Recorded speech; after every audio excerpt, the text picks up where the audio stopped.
ነፍስሽን በገነት ያኖርልን።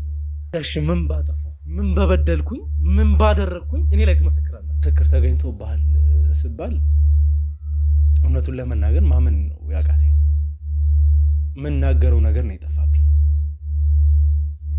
ስንት ጊዜያት ስንለፋ ስንደክም ለማስተካከል ስንጥር የነበረው ነገር በሙሉ ነፍሰ ገዳይ አድርገውኝ ምንም ነገር ማስተካከል እስከማልችል ድረስ አድርገውኝ እንግዲህ እስር ቤት ተገኝቻለሁ። ክፍሏም ገባው ልብሶቿንም አየው ልብሶቿም አሉ ግን የት እንደሄደች እኔ እንጃ። ስልኩም ስደውላት ስልኳንም አታነሳም። እሷ ራሱ እኛ ጋር ነው የገባሁት። እሱ ምን ሲሰራ እንደነበር ልጅቷስ በምን አይነት ምክንያት እዛ ቤት ልትገባ እንደቻለች የእሷስ አስክሬን እዚህ ለምን ሊገኝ እንደቻለ እሱስ ደግሞ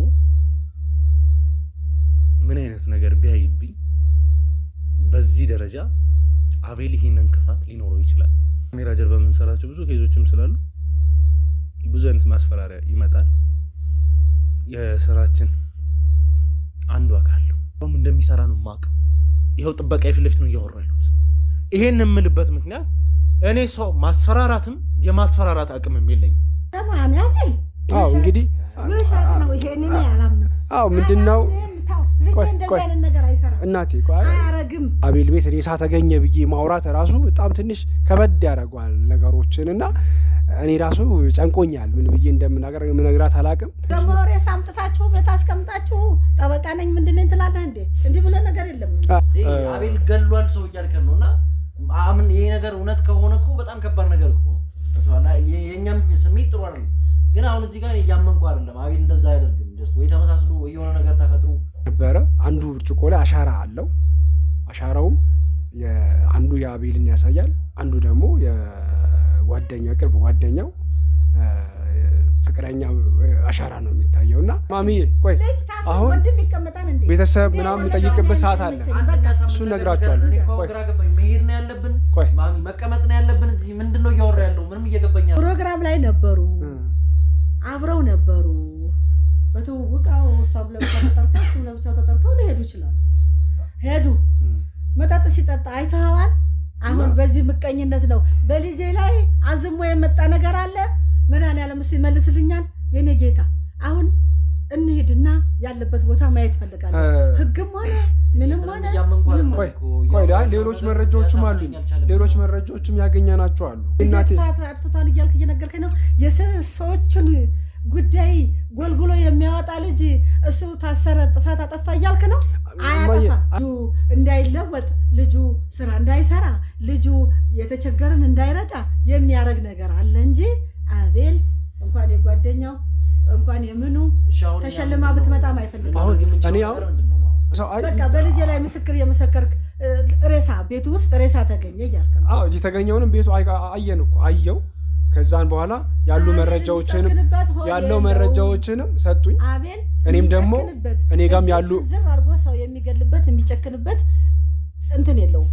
በልጄ ላይ ብዙ የሚረማመዱ አሉ፣ ብዙ የሚቀኑ አሉ። በልጄ ላይ በልጄ ላይ ብዙ የሚቀኑ ስላሉ ሲያወሩ ስለምሰማ ተው ይሄን ስራ ብዬው ነበር። ቆይ ትንሽ ቀን ነው የምሰራው እያለኝ እያባበለኝ ነው እዚህ ውስጥ አሁን ነገር ውስጥ የገባው።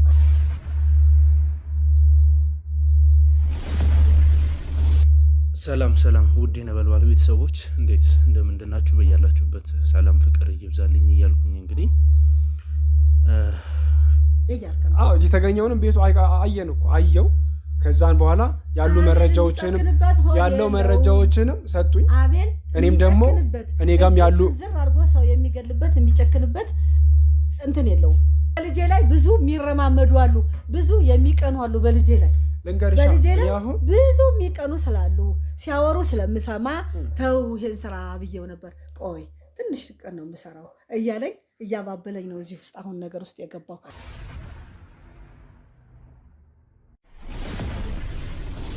ሰላም ውድ የነበልባል ቤተሰቦች እንዴት እንደምንድናችሁ? በያላችሁበት ሰላም ፍቅር ይብዛልኝ እያልኩኝ እንግዲህ የተፈጠሩትን ነገሮች ማለት በምን አይነት መንገድ ማስረዳት እንዳለብኝ ምንስ ብዬ ደግሞ ለእናንተ መግለጽ እንዳለብኝ አላውቅም። ግን እየተፈጠሩ ስላሉት ነገሮች በሙሉ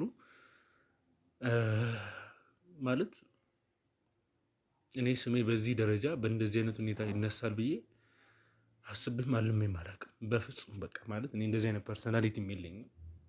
እስከዛሬ የምሰራውም ለህዝቤ ሀገሬን ባለን ወይም ደግሞ ካለንበት ነገር አንጻር አንድ ስቴፕ ከፍ አደርጋለሁ ብዬ አስቤ በራሴ መንገድ ብዙ ነገሮችን ለብዙሃንም ደግሞ ፍትህ ማግኘት አለባቸው ብዬ ለማስባቸው ሰዎች ተገቢ የሆነውን ነገር ሳደርግ ኖሬያለሁ። ግን ማለት አሁን ስለገጠመኝ ነገር አሁን እየደረሰብኝ ስላለው ነገር በምን አይነት አማርኛ ማብራራት እንደምችሉላ አላውቅም። አስቡት፣ ለስንት ጊዜያት ስንለፋ ስንደክም ለማስተካከል ስንጥር የነበረውን ነገር በሙሉ ነፍሰ ገዳይ አድርገውኝ ምንም ነገር ማስተካከል እስከማልችል ድረስ አድርገውኝ እንግዲህ